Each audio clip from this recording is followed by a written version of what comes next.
Please welcome Brad and Steve. Thank you.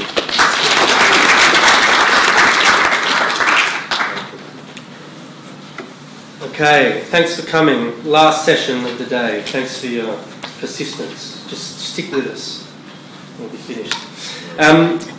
We want to talk about some things this afternoon which very much pick up on some of Richard's comments first thing this morning, which hopefully is a nice way of closing the loop.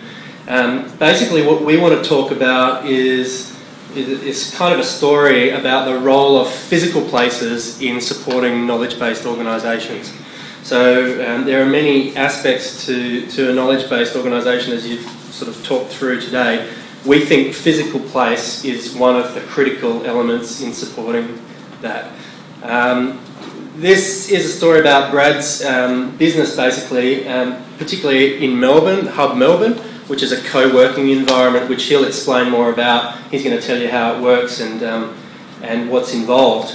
But to put it in context, I suppose, and to tie it to some of the things Richard said this morning, essentially, you know, in the world of work, as he said, we've seen massive change over the last 10 or 15 years. There's a number of dimensions to that change that all interact upon each other, as Richard said.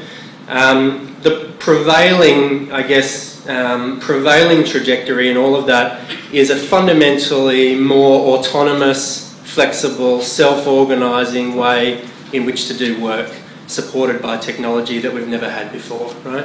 And that changes what a workplace needs to support or facilitate for an organisation.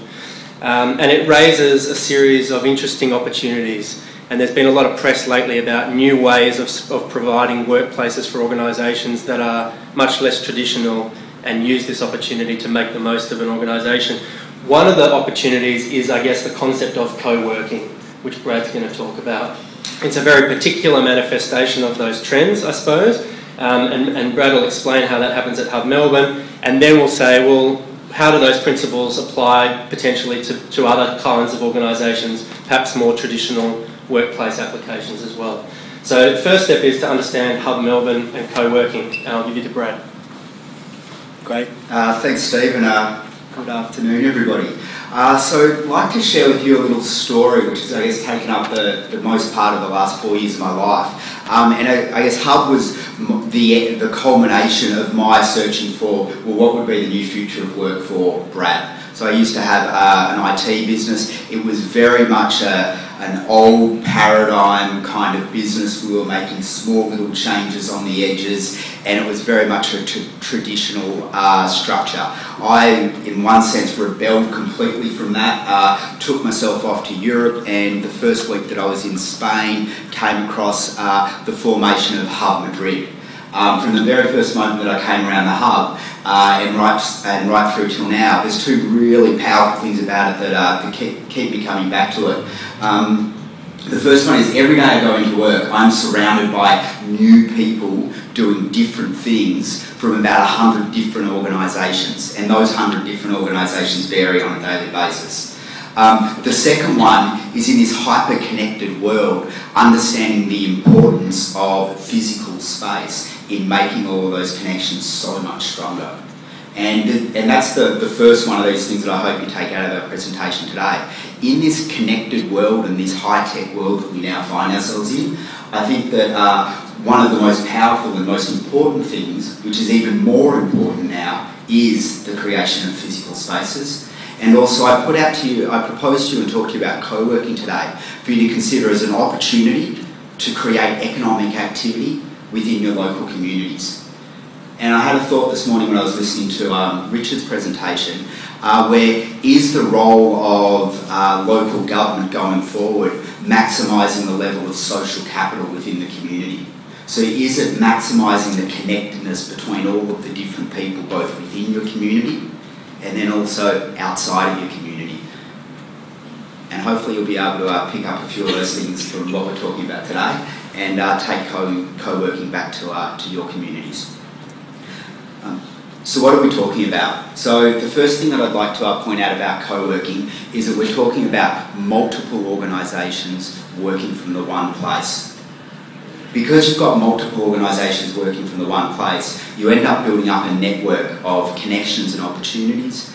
And finally, if you've got a really good co-working space, people will actually refer to it as a co-working community, because actually what you've got is everybody within that co-working community all coming to that co-working space every day thinking, how do I connect that person to enable their business or their project to succeed? This concept of working with other companies, it's not like we just invented this yesterday. You know, this has been happening forever and a day, but there's some particular changes that have been coming mostly from the result of technology, which we feel are really bringing co-working into its own. The first one is that in response to a large part of the GFC a few years ago, the number of people in the freelancing community exploded worldwide, particularly in the US. Working as a freelancer is lonely and isolating, and many of us wish we were actually working for much larger organisations. One of the reactions to that has been that co-working communities have formed where many freelancers go. This is not just a freelancing thing. This is actually about how all organisations are going to be working in the future. And that's because there is always going to be more talent outside your organisation than there is in it. It's a fact. What we're finding is, particularly with this movement to freelancing as a career path, that much of that talent is no longer sitting inside larger organisations. And so more and more people are looking for ways to connect with that talent, and co-working spaces are like a concentration of talent all within the one place, which is easily accessible. The great thing for local communities, and this has now been documented worldwide, where the number of co-working spaces has increased from 400 to 1,000 to 2,000 to 4,000 last year, where local communities are actually setting up co-working spaces because they keep the economic activity locally. So they may still work for the big corporation or for the government in the city, but they'll actually have the option in this work from anywhere world where they'll be able to work from home or from the co-working hub or the smart work centre or the telework centre, many different names that they are referred to, which means that they're not travelling all the way to the city and clogging up the roads. They're also spending more time in the local community with their families, with their other people that are there, and they're spending their money locally as well. So I put to you that co-working is actually an opportunity to keep that economic activity local. And finally, if you think about it from a city form, as I said before, they're distributing your workforce across home, work hubs and corporate offices. Makes sense. We've gone beyond the reality that having everybody centralised in the one location and then getting everybody to drive into that city every single day. It's simply no longer effective, nor is it sustainable. So co-working we see as a reaction to an emergence in response to these changes in technology and also changes into the way that we look at creating sustainable environment and communities. As I mentioned before, this is way beyond a freelancing thing. Google has just set up a 7-storey Google campus, is what they call it. And it's not because they need more space. It's because they've opened up their workplace so that other people can come into that space each day. I put to you that local councils have lots of spare space, and you've got lots of areas there where you could be inviting the talent and the knowledge that is already sitting in your community to be coming into your organisation. Richard also talked about the Las Vegas and the Zappos story. Tony Shea, the CEO of Zappos, is actually looking at making Vegas the co-working capital of the world, where it's actually looking at creating a co-working precinct. So this is not like the 650 square metres of space that I've got at the end of Burke Street. This is actually looking at Las Vegas as a whole and how do we create a co-working community. And this is being talked about in The Economist, in the New York Times, and then there are also now a couple of global networks, of which Hub is one of those. So we established the Hub in March of 2011. So almost a year and a half ago. Since then, we've now grown up to 600 individuals and organisations as members, and this includes everybody from NAB, AMP, PwC, Deloitte, RMIT, City of Melbourne, right across to 350 startups and 2-3 person organisations, and about 150 community organisations from 50 different industry disciplines. I've had an insight, and this is directly connected to creating that knowledge organisation. Whenever I get to the end of the week, every week at the Hub, and I reflect on the different things that we've done, the thing that constantly occurs to me is the learning curve that I've been on every single week that I come into a place where I'm surrounded by hundreds of people working from different organisations, working on different things. I've found that co-working is actually, I would put to you, will almost be a new form of learning. As in, do you go to the university? No, I'm actually going down to the co-working space. And one of the particular things about Hub Melbourne is every week we have 5 to 10 different learning experiences. And this could be anything from a Spanish or cooking class through to how to attract early stage capital to a business, through to how the internet is creating a new democracy, or through to somebody from AMP talking about how entrepreneurs are creating value in larger organisations. And it's because they're all member-led. This is peer-to-peer learning, and no one is actually defining the curriculum as such. And more, we're finding that out of our membership, that's 600 members, 350, 370 of those members come for the events. They don't even actually look at Hub as a co-working space where they come into work. They see it as a place for connections to people, knowledge and ideas. This doesn't just happen. So I've talked to many local councils and to libraries over the last year of doing this. And one of the things that I've loved about working with Hassel over the last 6 months has been Steve's and my conversations around the hardware and the software. So the actual way that you set up the physical spaces, but then what do you actually do once you've got that physical space created? And going and opening up the business incubator or things like that that have often been experimented with by local councils, and then seeing that, right, we've set up that physical structure, that's what we were meant to provide. When people can work from anywhere and you've got all the technology on your laptop, they're not looking for the infrastructure. They're looking to actually come to a place because they want to connect with the people and the ideas and all the resources that they need to get their job done. But also because working from home or going into the big corporate office where you're not connected and in community is actually lonely, and you constantly find that you're in isolation. So when we look at the space here, we go through 3 really clear stages. The first one is before we even open, we spend a good 6 months co-creating the community and working with, for example, a design partner, in our case of Hassel. So before we even open up that space, there's already a community. So when we opened up Hub Melbourne, we already had 140 members because people were actually signing up to be part of something. And then on a day-to-day basis, the team that I work with on a day-to-day basis, I have a space host, a learning curator, and a connections catalyst. In particular, the space host, I believe every single business and organisation needs a space host. I even think it's a role for the librarian in a library to take on, where the role of that space host is to hold the space and inform a culture of collaboration. And our space host is not there to be in service, i.e. to get you a coffee or something like that. They're actually there to get you a connection.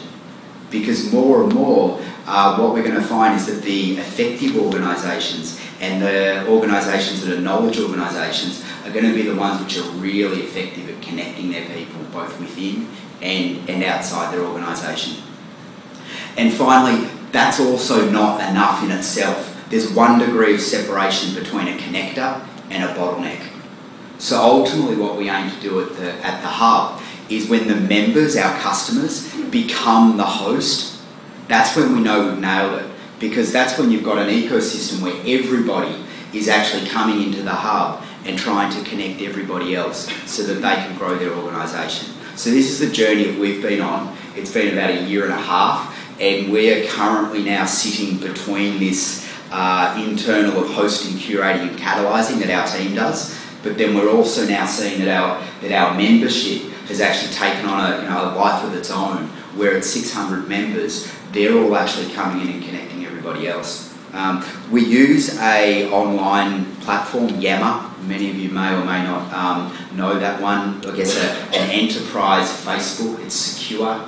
All of our members are on that.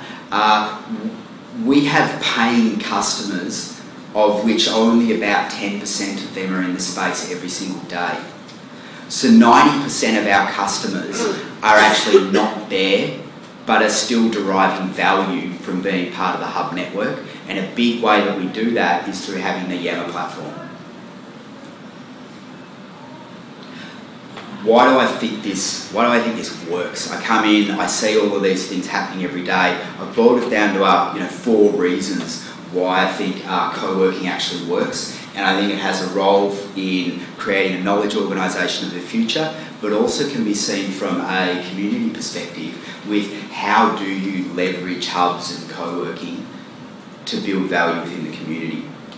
The first reason that I've seen Hub work is the proximity and the diversity. We have 600 members and only 650 metres of space. If you do the math, we've got a population using the space at about 1 person per square metre, rather than between 10 and 20 for a normal organisation. And those people are from 50 different industry disciplines. Stephen Johnson, in his book Where Do Good Ideas Come From, talks a lot about Darwin and coral reefs, and why coral reefs have always been a source of much evolution in the world. And he puts it down to this high concentration of different diversity of species, all in the one space. We see this at the Hub every single day. Secondly, some of you may have read a book called The Power of Pull, and it describes a lot about the relationship between the core, the mainstream and the edge, where a lot of the innovation happens. We see that Hub takes up a position in between the core and the edge, where, for example, we have an AMP or an NAB or a Deloitte, which are actually part of the Hub, not because they need the space, but because they want to connect to the ideas. And I know Lilydale Council, their economic development team out there, or the CEO of Port Stephens Council, they're all Hub members, even though they're not even using the space in Melbourne CBD, because they're trying to connect with what are these different ideas and what are the different ways that people are going about working. The social capital, I know we just saw the 2+2 slide before, so I love it when people use the same kind of slide to explain 2 different points. Social capital, in short, the value of the connections that you have for yourself, in your company or in your community. More and more we're seeing that the market cap of companies is related to the intangibles that it has, not the tangibles on its balance sheet.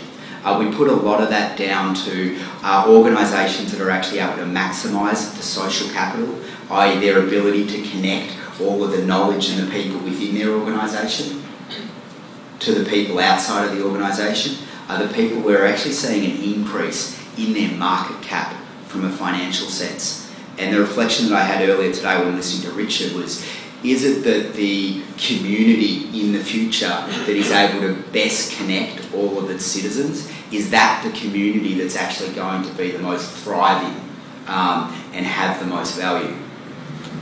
And finally, co-working matches the current social paradigm.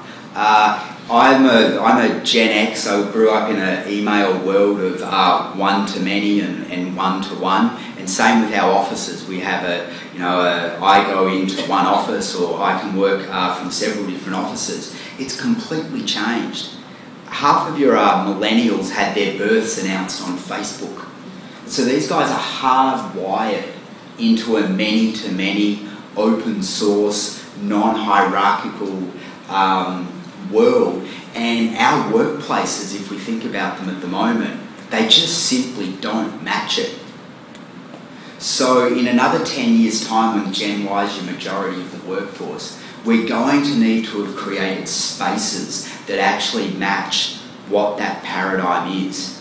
And I believe that this is one of the key reasons why we're seeing co-working growing at the rate of knots and also becoming something that is being consumed by the mainstream and by corporates. And I definitely see that there is a role for how local communities can be jumping on co-working and actually keeping that economic activity local and distributing those workforces across the home and co-working spaces, and then other people coming into the city.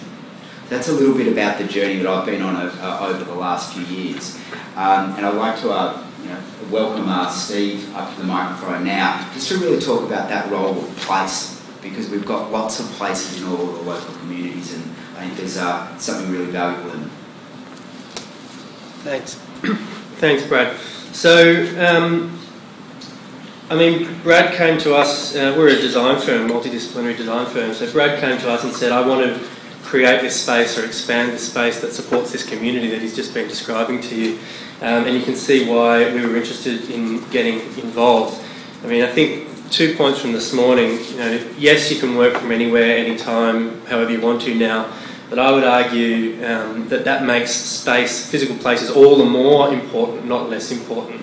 Because if you can choose to be anywhere, where you choose to be becomes a much more significant decision, and the quality of places that's required gets more and more important. It's a bit like Michael Porter said about globalisation.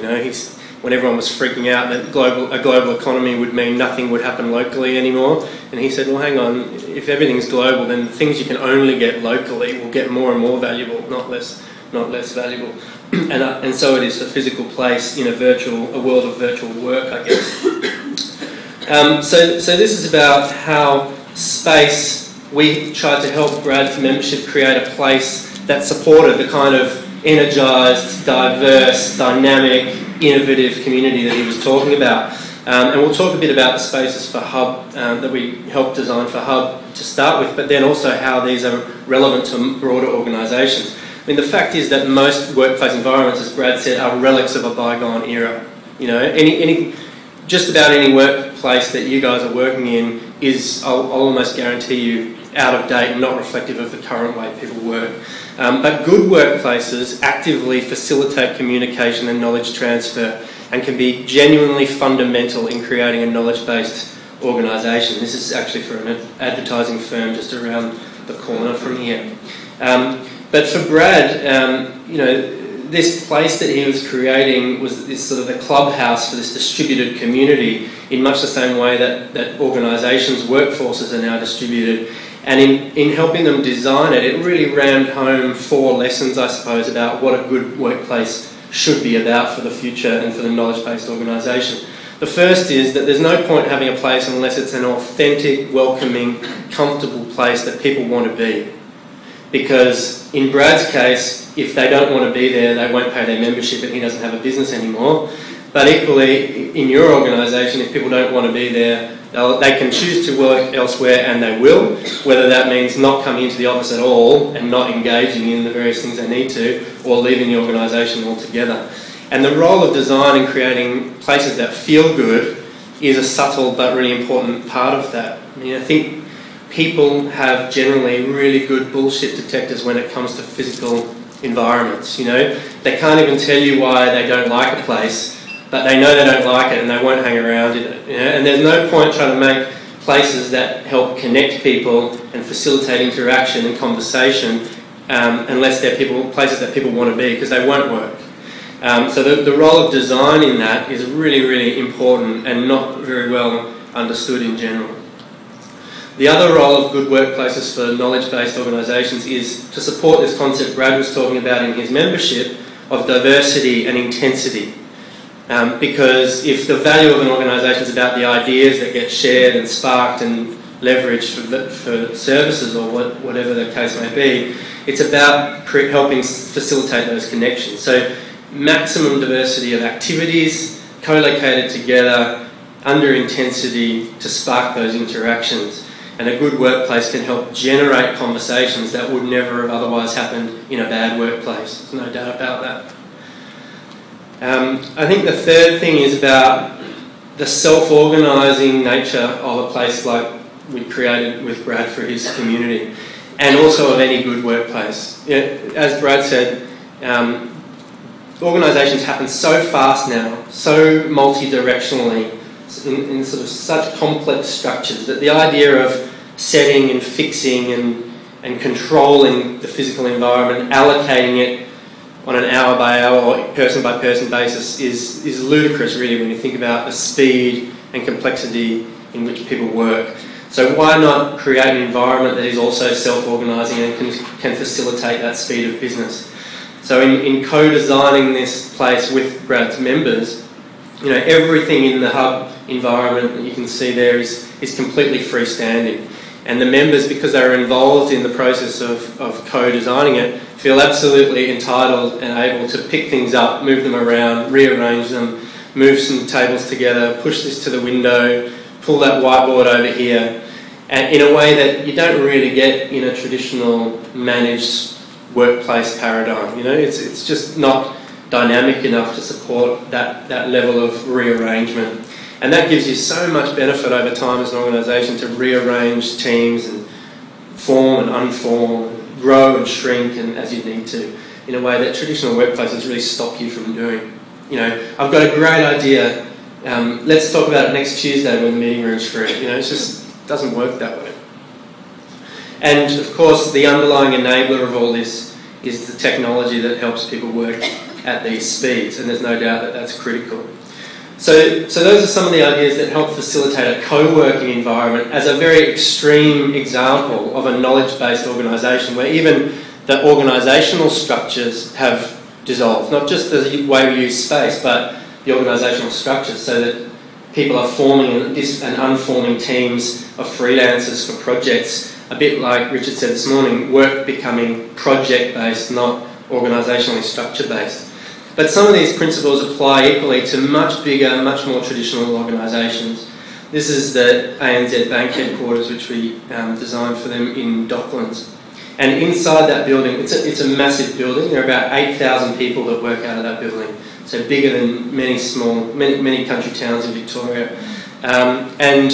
Across only 10 levels. So it's a huge, big building. Each floor plate is 10,000 square metres, to put it in context. But within that building, there's a vast diversity of places that you can choose from in the course of doing your work. So basically, you're provided with technology in a wireless environment, and you can choose where and when and how you move around that building to do your work. There's a security line at the perimeter. Once you're inside, you can roam anywhere. And they've got a very diverse demography in their workforce, very diverse range of tasks, everything from CEO of the bank down to call centre type operators and everything in between, and they all move around in this building. And it's starting to get much more like some of the principles that we're seeing in co-working environments, where you sit with who you need to sit with at the time, and you've got that level of flexibility and diversity. Probably the other thing to say is to acknowledge the software aspect of these good workplaces. So as Brad talked about hardware, software, I mean, some of the clients who we've worked with who do this best, people like Google, who really deliberately use their workplaces to underpin certain type of organisational culture. And they get a lot of press for having slippery dips and beanbags and giving everyone breakfast and lunch and stuff.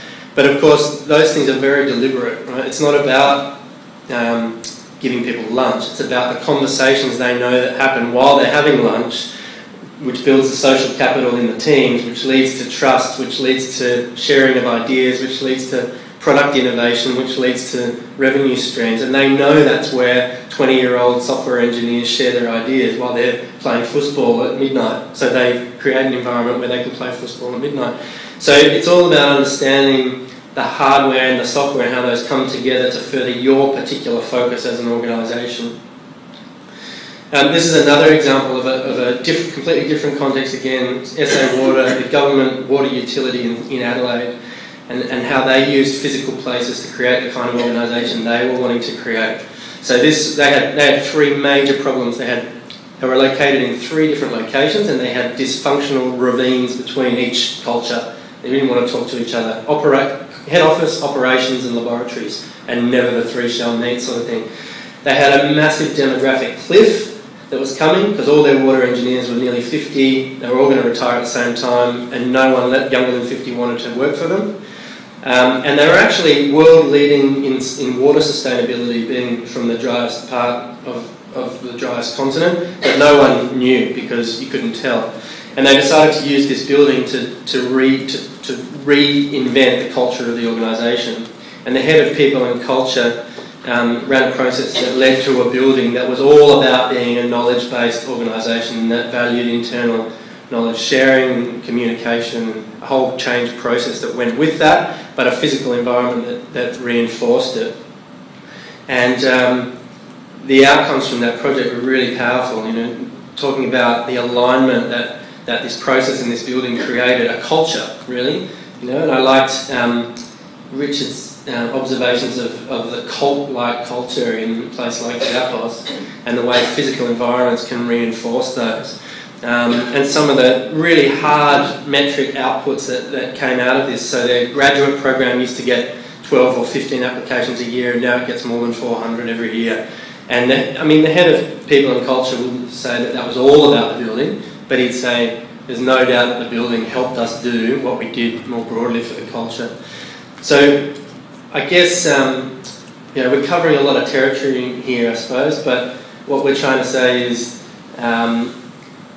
that there are now quite radically new opportunities for what organisations can be like, and also for how their physical places support them. So what, for a local government perspective, do you want me to go first?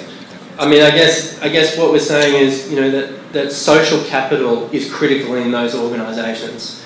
It's not process-based. Your success relies on the social capital you create amongst your people. That effective working is now distributed across multiple places, so they better be good places, and you better empower your people to work in that way.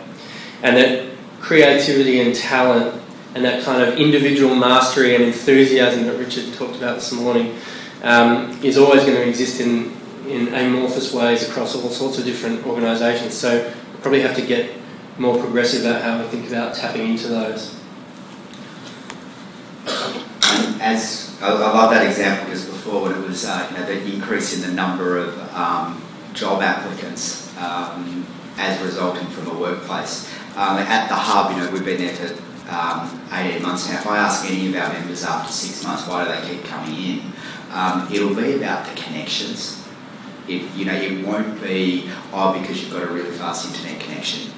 It'll be about those connections, and then leading in there, we've seen how we can combine software and hardware. So for us at the hub, it's that hosting, it's the curating, it's the catalysing of connections, and then we combine that and support that by the physical hardware that we've created with Hassel. And finally, these network cities. We are going to see that the effective way that we distribute those workforces is actually going to be across different spaces, and even more so in those activity centres in each of your communities. So I guess the invitation there would be to consider how can you leverage those existing infrastructure that you've already got, or build new infrastructures where we actually look at them as value creators. Thank you very much for listening to us today, and yeah, love to hear some questions, because I've had lots of local governments come around and have a look at what we're doing at the hub. Any questions for Steve or Brad? Do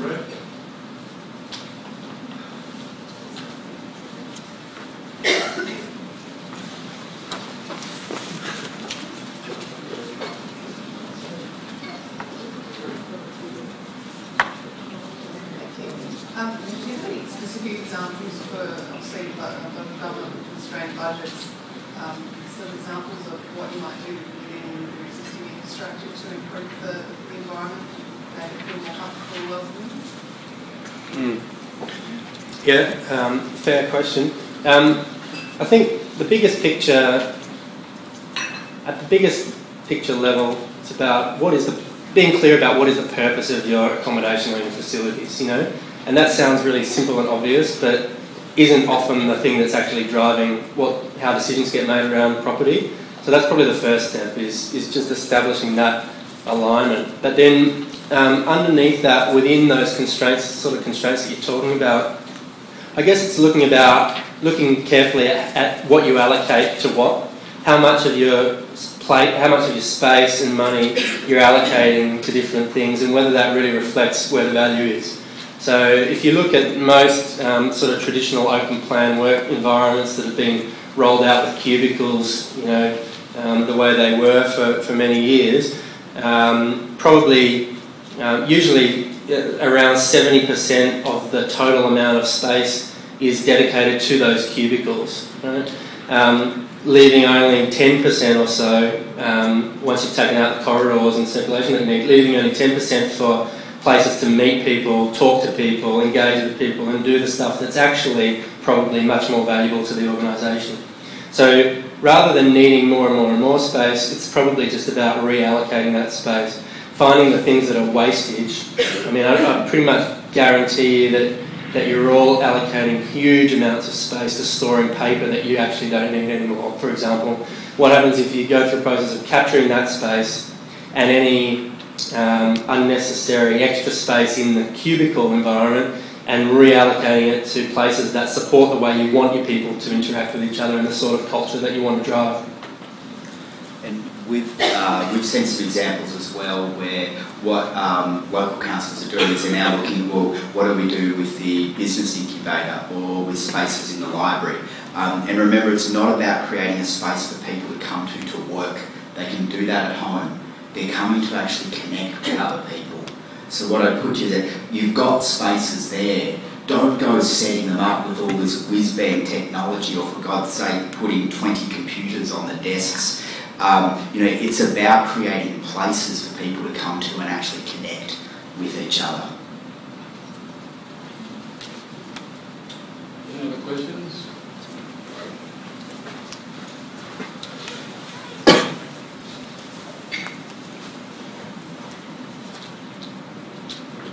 Thanks for the presentation. I was particularly interested in the South Australian water example, and from an internal cultural journey, was there a degree of dialogue had with the current staff, in particular perhaps some of those engineers? Yeah. Particularly wedded to, this is my space, Yep. I don't want to move into something. Yep. All of that for 6 years before they moved in.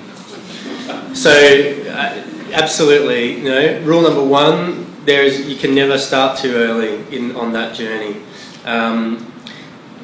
Rule number two is, if you're going to do a new building, you don't get to do them very often.